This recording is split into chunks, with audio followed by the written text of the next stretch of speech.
Derrière eux, les Hongrois, sans enthousiasme, pénètrent à leur tour au vestiaire. Veillant aux 1000 détails de cette Coupe du Monde, M. Rimet, président des fédérations françaises et internationales de football, et M. Henri Delaunay, secrétaire général de la Fédération française.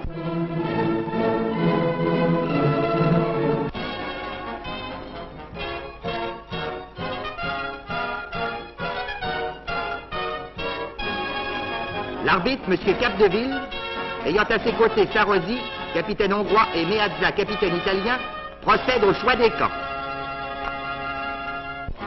Le match est commencé. Les Italiens plus volontaires partent à l'attaque dès le début. Leur domination est nette. Les Hongrois figés. Pour se qualifier, ils ont pourtant eu moins à s'employer que leurs adversaires.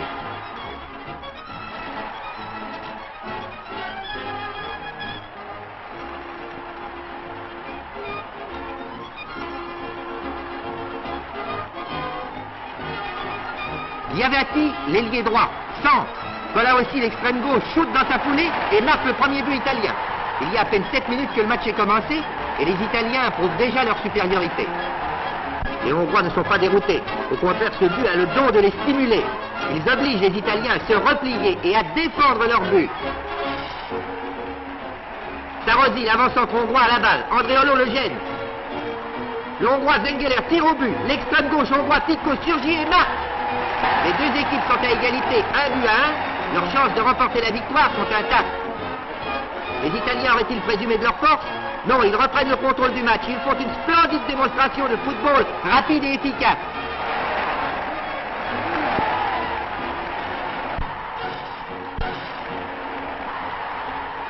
Ils déroutent littéralement les défenseurs hongrois. Ils se passent et se repassent la balle. Mais Meazza va tirer au but.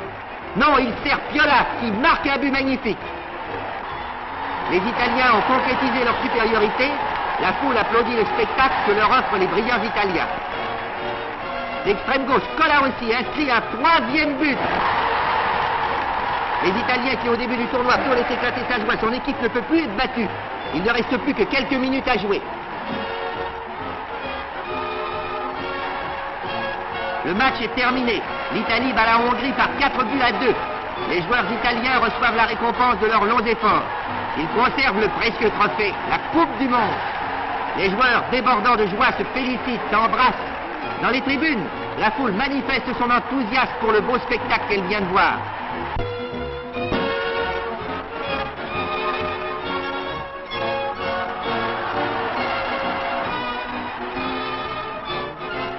Meazza, le capitaine de l'équipe italienne, reçoit des mains du président de la République la Coupe du Monde, qui retournera en Italie où elle était déjà depuis 4 ans, et où elle restera encore 4 ans jusqu'en 1942, date du prochain rassemblement mondial des footballeurs de toute nationalité et de toute race.